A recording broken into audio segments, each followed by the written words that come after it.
those words. What's really nice is I also have, you can see, I have a list of operation words. So allowing kids to have a booklet or a chart or some journaling that they keep their addition words, subtraction words, multiplication words, and division words, they can use those then when they go back into their problem solving in order to pick out those important words. So always allow your students to have access to a chart of words that they should be able to identify within a story problem. Then there's lots of different ways that you can figure out a story or figure out a problem. And there's no, different problems can have multiple ways to solve it. And the kids just have to kind of figure out what's the best way for them. So one is looking for a pattern. Is there any patterns within the numbers? This helps kids then go into algebra because algebra is all about pattern recognition. So that's really good for them. Have a go is also guess and check. Have them just try it and guess and check on it. You can use a table or a chart. You can draw a picture. You can work backwards. Try an easier problem. So sometimes you can break a problem down. You can model it by using blocks and manipulatives. And you can also solve problems by just thinking logically.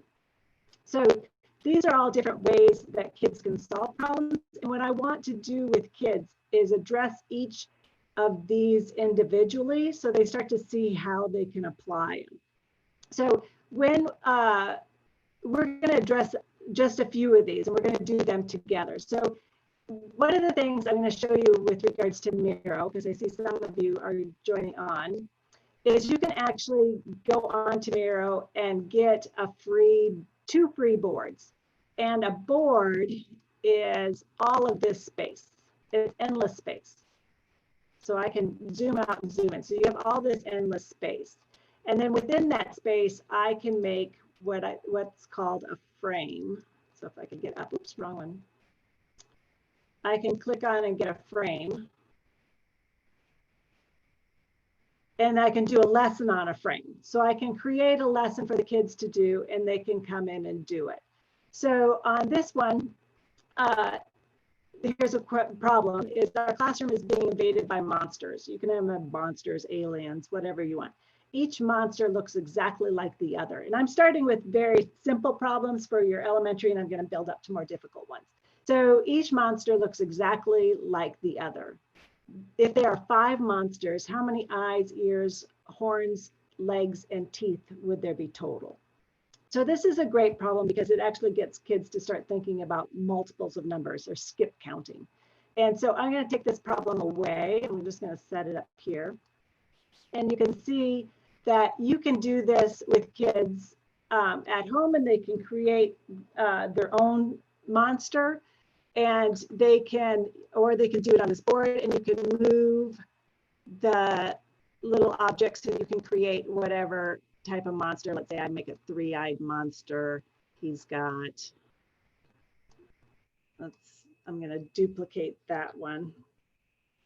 And so you can duplicate, so you can do all these different things to it. So I can duplicate it. And I can, somebody put in a mouth and ears. So you can have kids working together and creating a monster.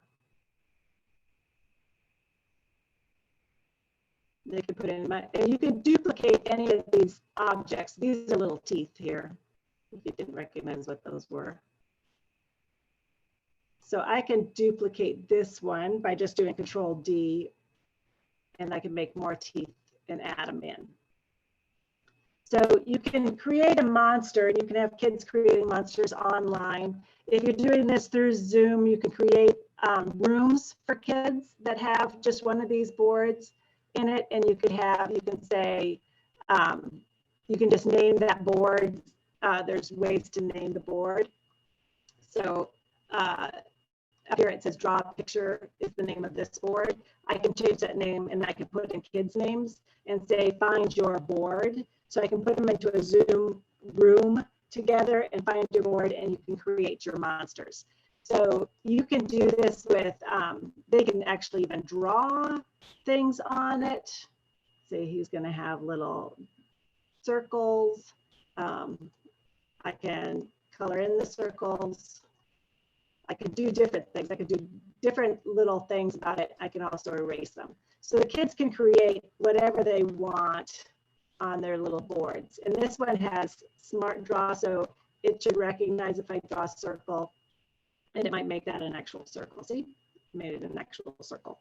So I can have kids making different things and creating their own monsters, and then have them then go over here and fill in their chart. So one monster, they can figure out how many eyes that monster has. So our monster has 5 eyes.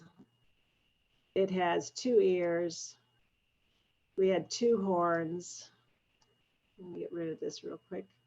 I had 3 legs, and it has 3 teeth.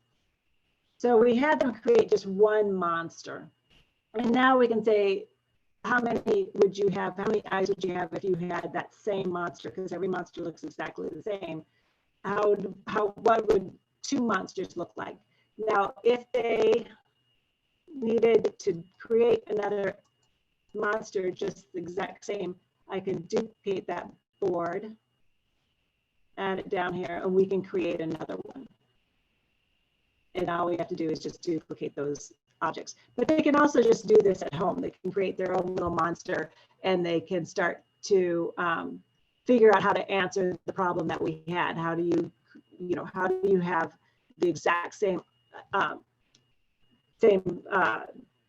thing multiple times? So they start to understand what multiples are, because if they made the same exact one and they counted up all the eyes, if I duplicated these eyes, and I created my own little monster over here that looked the exact same,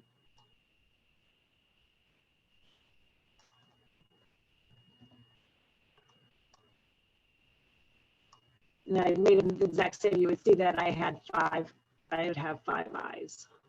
And so I would count up. If the little guys still need to count them all up, they can then count and count them all up, and then they had 10.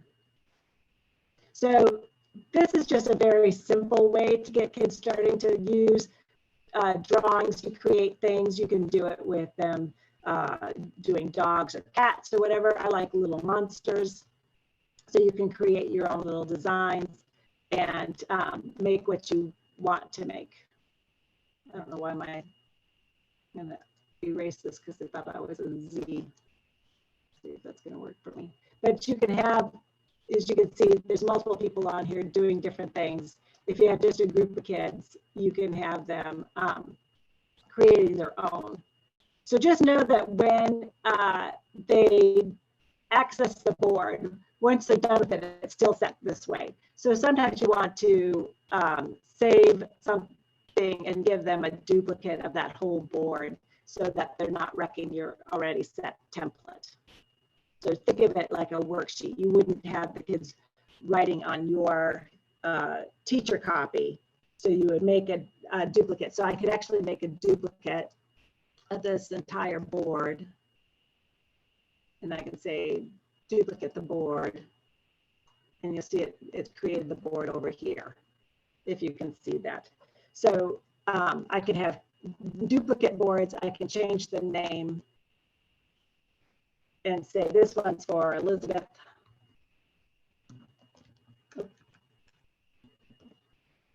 And Sam and whoever else. So I could have the kids working on just their board. If you have any errors and things, all you have to do is click the undo button. And that puts everything back into it, the space that it was in. So it's kind of this setup is just a kind of a neat way to have kids working. I wouldn't have this many boards, different lessons on there, but one lesson and having the kids work together on it is just a great way for them to start working in this framework. And as you do it, the more you do it, the better you get at it. All right, so this is just drawing a picture. So this is a fun way to get kids to understand skip counting, to understand actually multiples, and they have fun creating a little little guys, little monsters. It could be aliens, it could be a monster, it could be whatever. You could actually have a tree and have different fruits on it too if you want to. All right, so I'm going to get off this board. So just a minute, I'm going to switch over to another board. So here's what we're going to work on together. So on this, you'll see that I have little colored boxes. In these, you can write a number. So if you click on the box, you can actually write in the number. Or you can just grab the pen icon and write a number using the pen icon. So on this problem, the sum of the combination is 12. And I like using things that kids are interested in. So kids are interested in monsters, kids are interested in cracking codes. So this is a fun one. So the sum of the combination is 12. There are 3 numbers in the combination. None of the numbers are the same.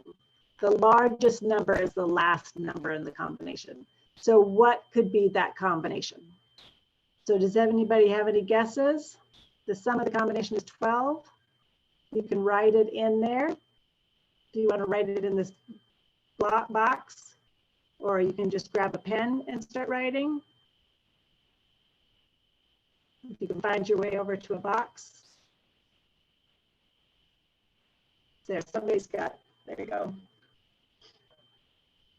So 1, 2, and 9.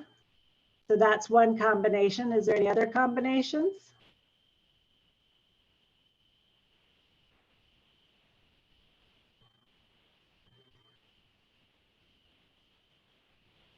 Two, 4, 6.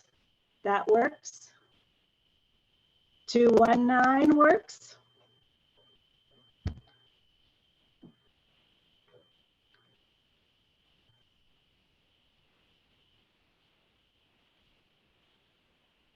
Good, 4, 2, 6 works. So this is a great way to get kids to understand that the order of operations or the order of the numbers doesn't make a difference on what the sum is. So it's a really good thing for kids to learn that the order doesn't matter.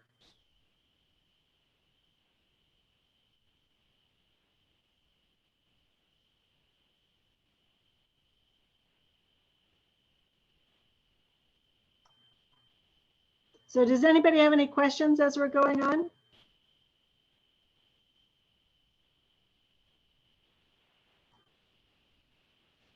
All right, so the next problem is going to be, I'm going to do, you can do it again. I'm just going to show you different ways to make it more complex. This one is for primary, first and second graders. This next one is the product of the combination is 24.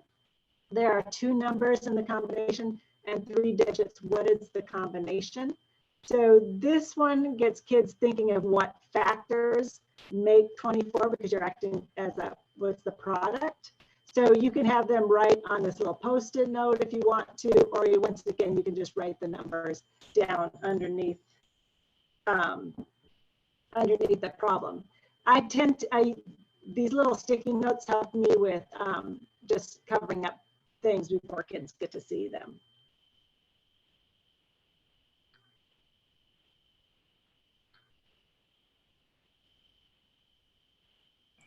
Mary, there was just a question about where you go to create these boards. And so, oh, yeah, that's a good question. So you can go to the website, Miro, type in Miro, and you'll find the whiteboard website. So up here, you'll see I have Miro.com and then @board, and then it says what board I'm using.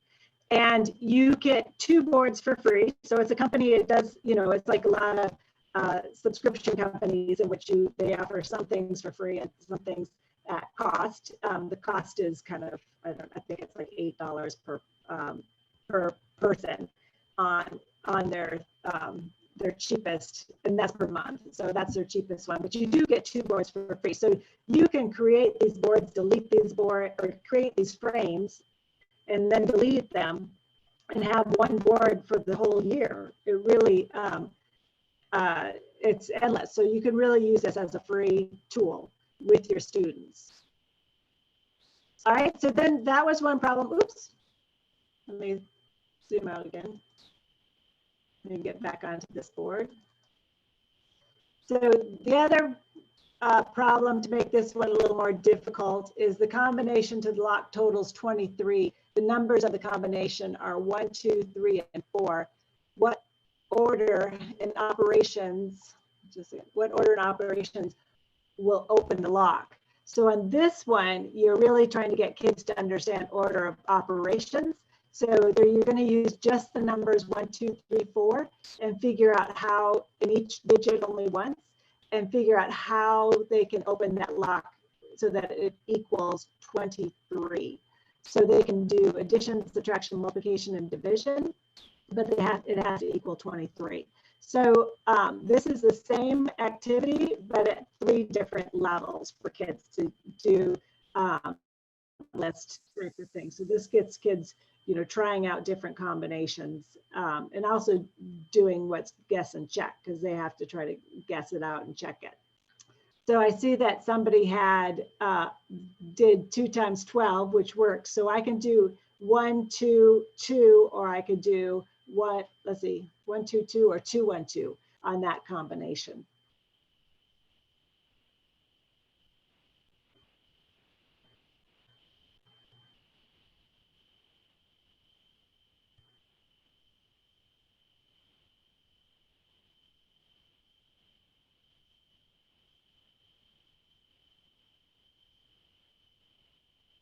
So 2 times 3 times 4, good, because 2 times 3 is 6, 6 times 4 is 24, minus 1 is 23. There might be another way to solve that. There might be more than one answer. So a child might be able to get another answer from that one. All right, I'm going to move on to another board now. So hold on as I move to another board. And this one has, this one I like because it's a one in which involves mangoes. So I included it because it has mangoes. So one night the king couldn't sleep. So he went down to the royal kitchen where he found a bowl of mangoes. Being hungry, he took 1/6 of the mangoes. Later that night, the queen was hungry and couldn't sleep. She too found the mangoes and took 1/5 and went and of what the king had left. Later, the first prince woke, went to the kitchen and ate 1/4 of the remaining mangoes. Even later, his brother, the second prince, ate 1/3 of what was left. And finally, the princess, the princess ate 1/2 of what was left, leaving only 3 mangoes for the servants. How many mangoes were in the original bowl? So what do you think is the best way to solve this problem? We could guess and check is one way. What's another way? Any guesses? Start with the 3 mangoes. Start with the 3 mangoes. So working backwards. So we could take 3 mangoes and I can duplicate this mango. Control D, Control D. So I got 3 mangoes. So now what do we do next?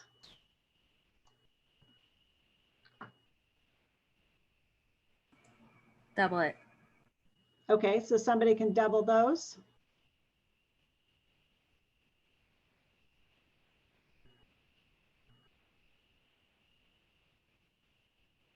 All right.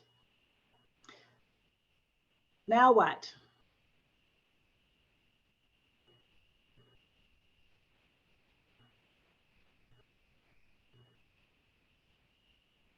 So one of the things I like having a group of people doing this together, a group of kids, is that they can all talk it out and they can start talking together and figuring it out. So finally, so the half, so she ate half, so it started with 6. The brother, the second prince, ate 1/3 of what was left. So if we have this many, how many did he eat? 3. So getting into groups, that person would have ate 3. Good. So that would go in. And what I like is that there's fractions in this and it's thinking backwards. So now we have the first prince went to the kitchen, ate a fourth of the remaining mangoes. So how many would that person if he ate a fourth?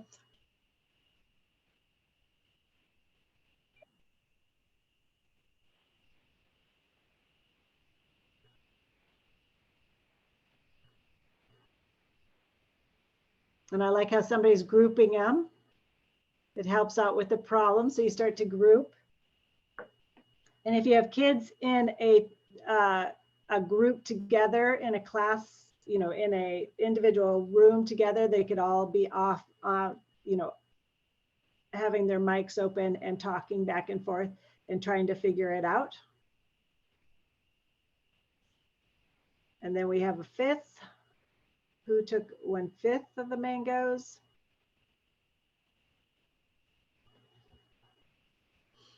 And if you see a pattern that's happening here with whoever's adding these in,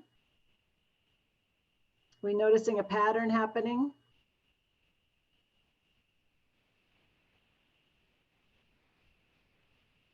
And so in creating this, as somebody's figuring this last part of it out, in creating this, all I did was go into Google, searched images, and just stuck images up so that they would have something to work on. So it's almost like working with manipulatives. And all I did was just find copies of them and stick them on into the site.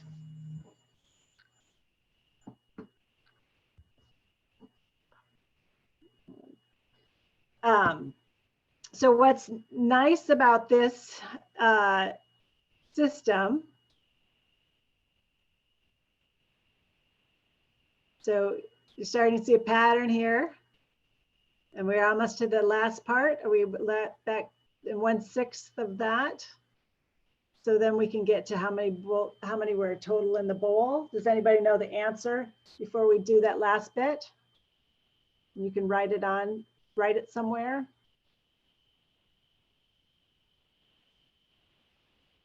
And so as the kids are working this in their room, a teacher can come in and ask them questions and talk to them about it, see how they're progressing on it, and so forth.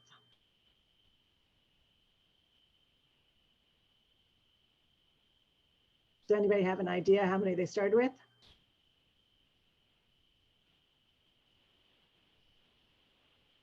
Do we get 18? Did we do the 1/6 already? Sorry, I wasn't paying attention, I was talking.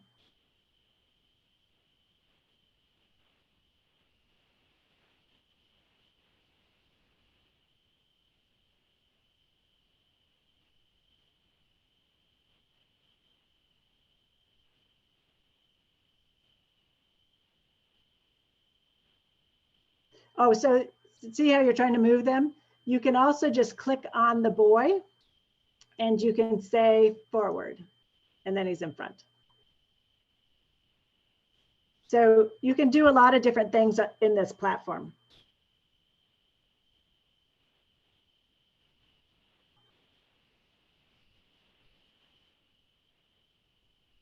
All right. Somebody's having, guest thinker is doing a lot of work here. And you can, as a teacher, because all the kids come in at different colors, you can write down who's the guest thinker, the guest developer, and you can write down what color each kid is so you know who they are and what they're doing on the board. And what's also nice is that you can click this activity button and you can see what things people have done. So you can click on the activity and say, okay, somebody did edited this image. And so you have an idea of what kids were doing when they were working on the board. You can leave them little notes on the Post-it. You can leave them little comments in a little comment box.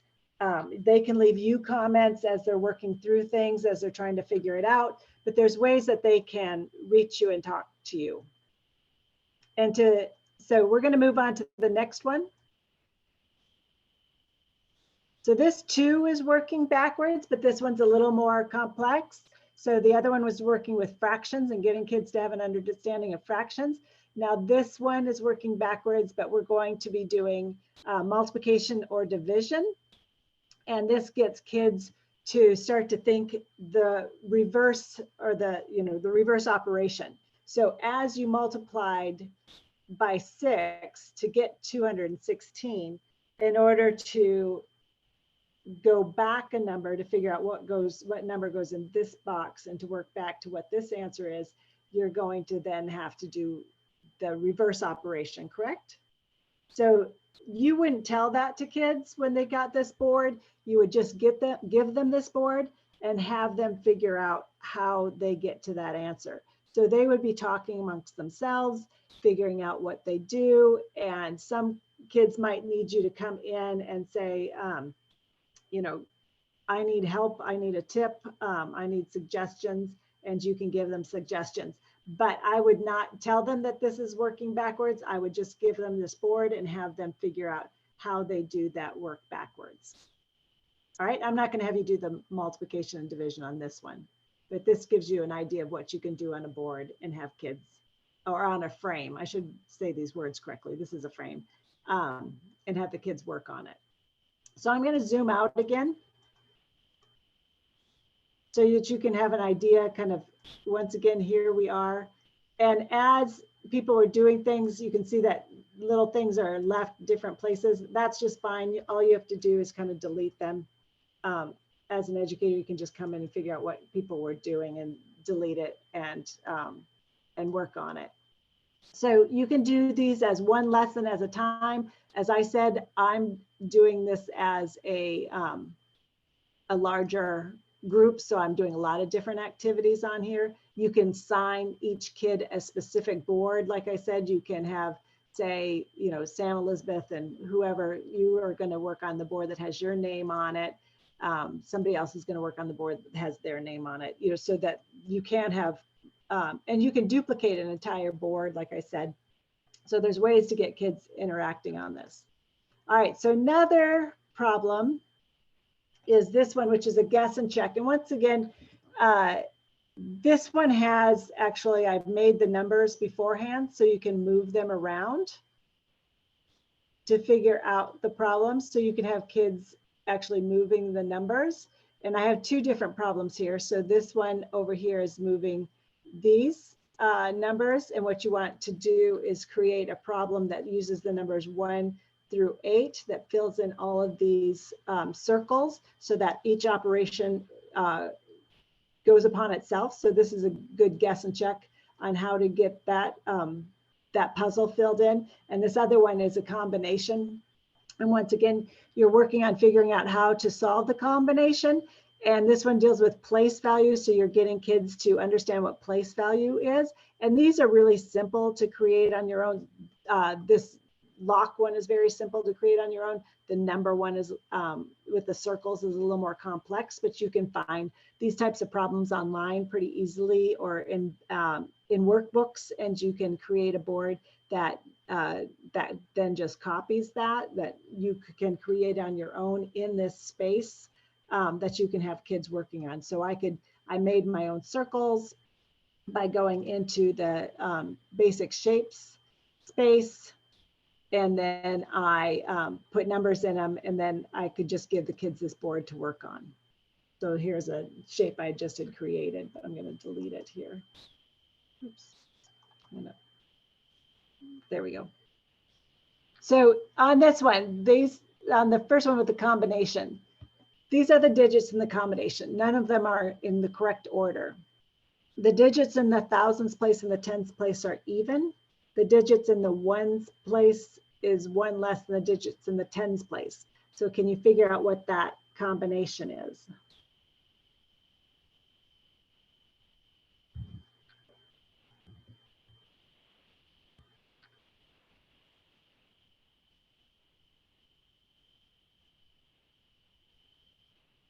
So does that fit all the requirements? Says the thousands place and the tens place are even, which is correct. And then it says the digits in the ones place is one less than the digit in the tens place.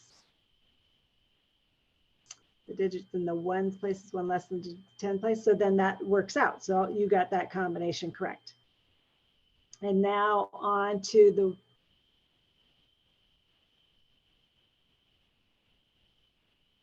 all right, so does yours work? So we have 6 divided by 3 equals 2. 2 times 4 is 8. 1 plus 7 is 8. And 6 minus 5 is 1. So you got that. Whoever did that one got it correct. So these are different problems. Like I said, you can get kids doing it individually or in groups and having them work through them. All right, so the last one I'm going to show you here. And then I'm going to show you kind of how to create your own board. This one is just a second, I didn't figure out my problem here. So this one's a good one to do as a group, and it's a logic and reasoning. So we're going to use logic and reasoning. So you're not going to move anything as yet. I'm going to do all the moving, and you're just going to ask questions. So you can do it in a type, writing them down or asking them. So just a second, let me figure out my board here a second.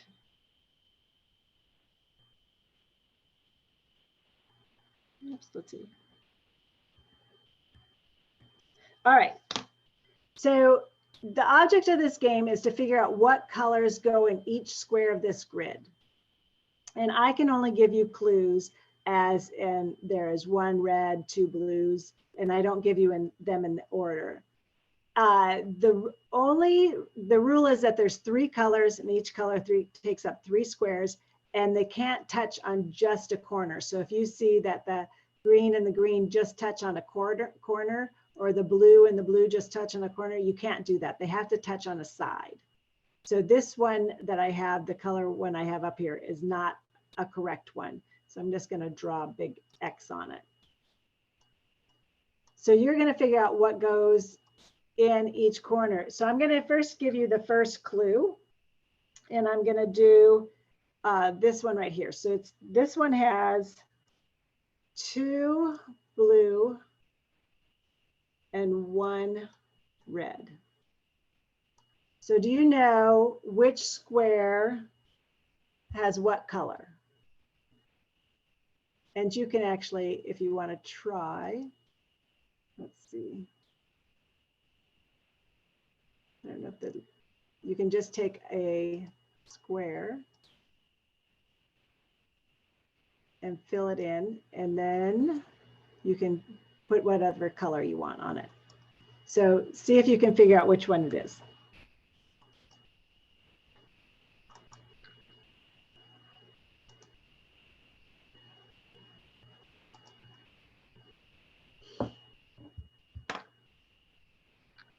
Two blues, 1 red. So do we know for sure, certain what any of those squares are? So somebody put blue in the middle. Do we know what the other 2 are? Does anybody have any guesses?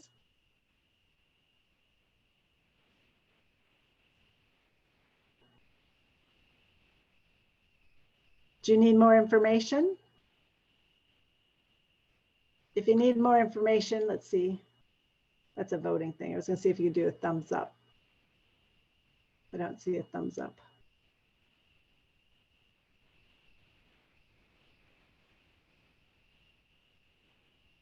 So we know for certain that the blue is in the middle because a blue cannot be split, correct? We couldn't have a blue. We don't know which one's a blue or blue. So do we need more information? All right, I'm going to give you one more clue. This one, let me get my pen, is, I'm going to give you this row is 1 red, 1 yellow, 1 blue.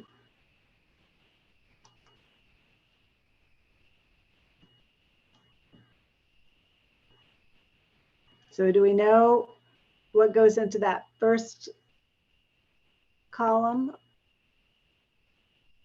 second row?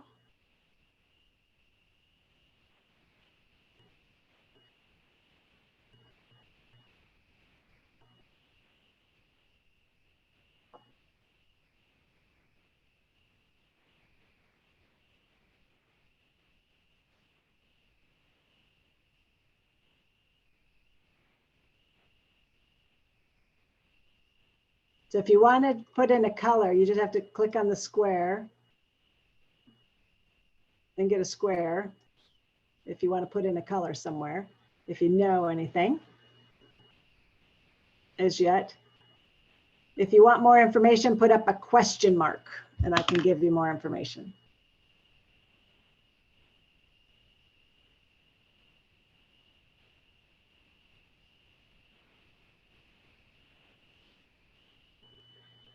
Okay, somebody says another clue, question mark. Okay, so I'll give you another clue. I'll do this. Good. I'll do this first column. It has two, oops, just a second, I don't want that. Let me go back one. I want two, it has two reds and one blue.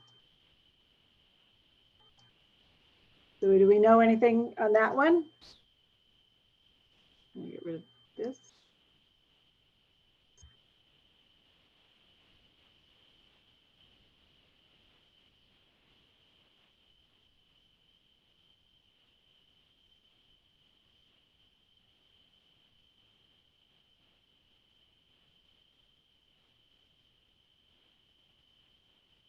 So we have a red, a blue, and and a yellow. So if you can say we have two reds in that first column, then we obviously know that that middle one has to be red, just like that middle blue had to be red. And so then we know that last column has to be yellow. Do we know anything else?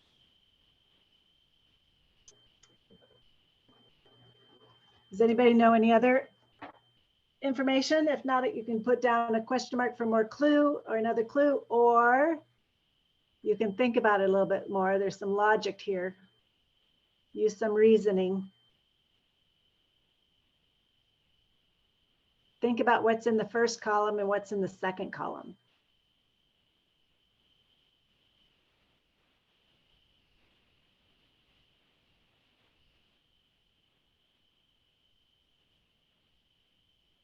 Any ideas?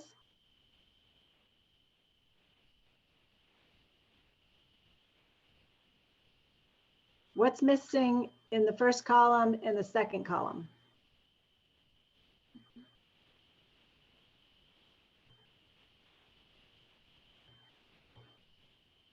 I'm looking at that last column.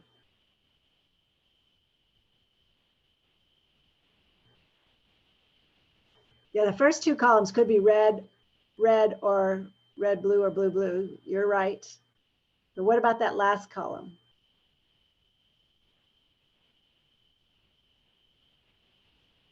Yes, because the first column and the second column did not have any yellows in them. Do we need more information still? I think somebody had their right little combination where they were putting red, red. Yes. Okay, so I'm going to give you this top row is one red, one blue, one yellow.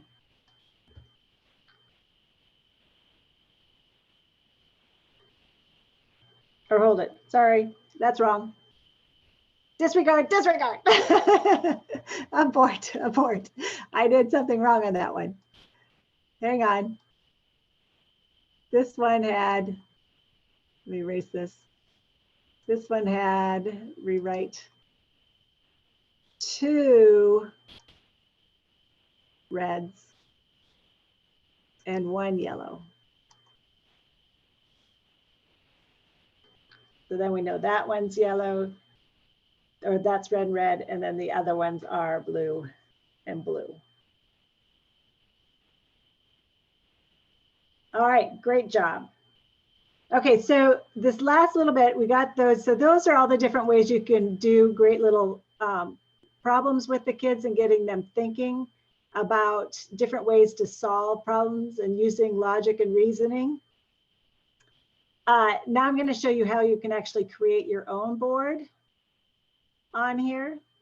So if you just stop a second in the moving, I see somebody making a bunch of dashes and dots. I'm not sure what they're doing.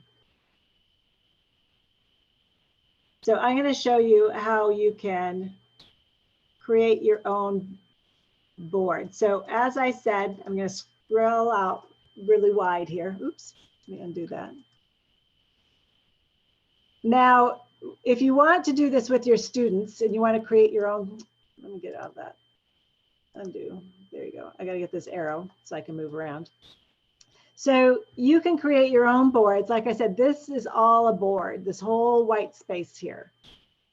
And you can create a frame. I can go in there and I can create any size frame. And it'll make a frame over here. And you see this frame, I'm going to move it over here. So you see this frame here. Now I can change the color on that frame to be whatever color I want. I can change how opaque it is by moving these numbers around so that it comes out as opaque. I can draw a box around it and I can have that box any color too. So there's ways, there's all these things I can do to just that space. I can lock it so that it doesn't move. I can, hang on a second. I can unlock it so that I can move it around. I can name it and name it whatever I want with the rename. And I can, I'm going to make this one larger so we can see it. Hang on a second. Let me lock it so I can go up on it. So I'm going to just delete this for a second.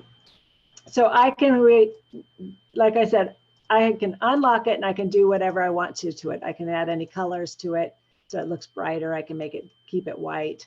I can just do anything I want to color-wise with it.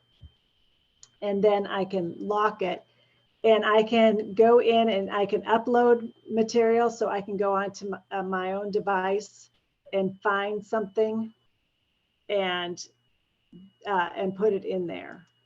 So I can upload any PDFs or any images. I can take an image off of the internet and put it on here if want.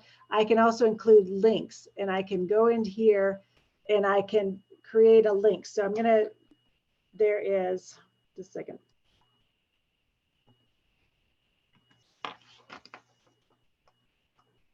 There's a online wheel making company. I'm going to show you how it is, just a second, called Wheel Decide. And I can put in here,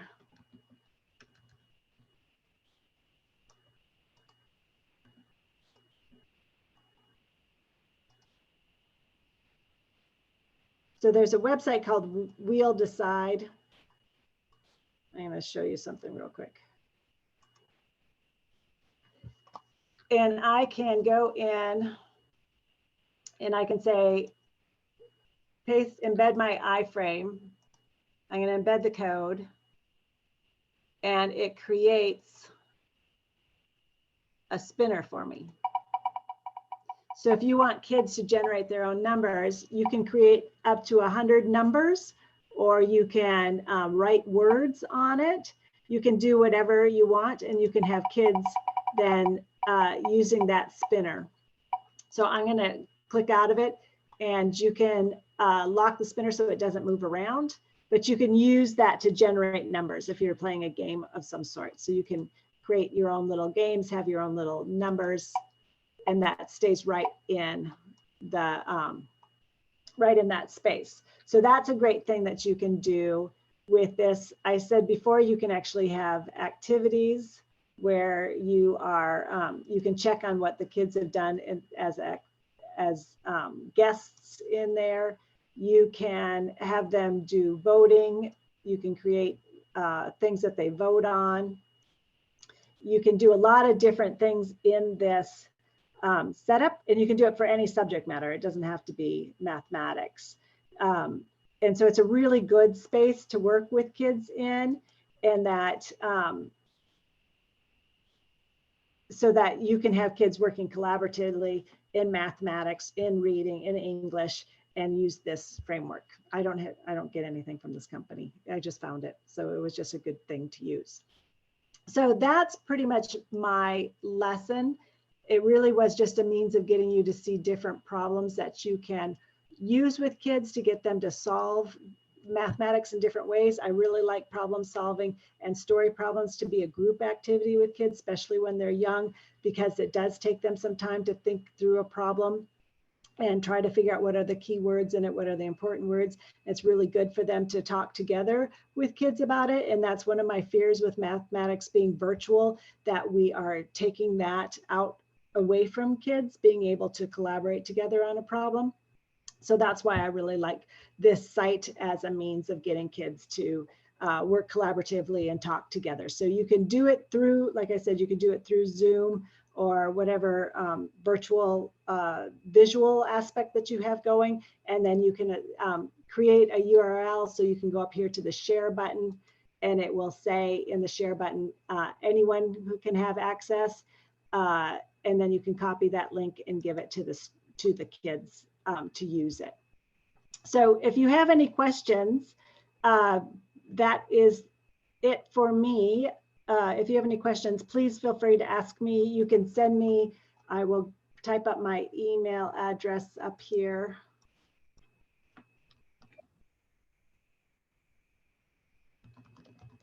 It's mary@mangomath.com. And you can contact me if you have any questions about this or about any of the problems. I can send you the visuals I have on those. If you would like some of the visual problems, I can share them with you. And then like some of them I just created using, pictures I got off the internet. So, so yeah, so any questions?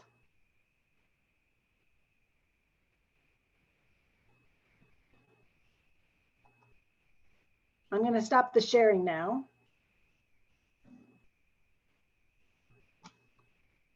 If I can find my mouse, hang on a second. I'm going to stop share. There we go. Thank you, Mary. That was super fun. And I really enjoyed dragging the things around. It's one of those things that there's, you're trying to find things to do virtually and get kids engaged, and there's not a lot out there. And I found that this, out of all the whiteboards that you can do that kids can interact with, this is the best one that I can find that's out there. And it is, you can have it for free for 2 boards. If you have money to do a subscription, you can't actually subscribe children to it because they do have an age limit, and they can't have kids' emails addresses on it. So they'd only be able to come in as guests, which kind of is a bit difficult with it. But if you can figure out how you coordinate what color goes with which kid, it's workable. Yeah, I imagine that it's got lots of uses. All the math ideas that you gave were super great, whether virtual or not. And then plus on top of that, this is a great tool for any kind of remote learning. Yeah. So they're just fun. I like problem solving. I like having the kids be able to collaborate together and start talking about it and try to figure it out. Yeah, it was super cool. Thank you so much for sharing all that with us. If anyone needs a certificate of attendance for this workshop, there's a link in the chat for how the survey to fill out and how to get that. Thank you, Mary, for this extremely useful webinar. And I hope that everyone can join us next week. We have a webinar on communication and conflict resolution, and you can register for that with the link in the chat. You can follow us on social media, and again, I post those in the chat. We're on Twitter, Facebook, LinkedIn, and we have 2 more webinars in this series this summer. As I mentioned, next week is communication and conflict resolution, and then we have 1 more that's about fun STEM activities you can do with items around the house. So I hope that we'll see you all back for some of these other, our last 2 Work It Wednesdays. And Mary, thank you again for presenting, and thank you everyone for joining us. Well, thank you for having me. Bye. Bye.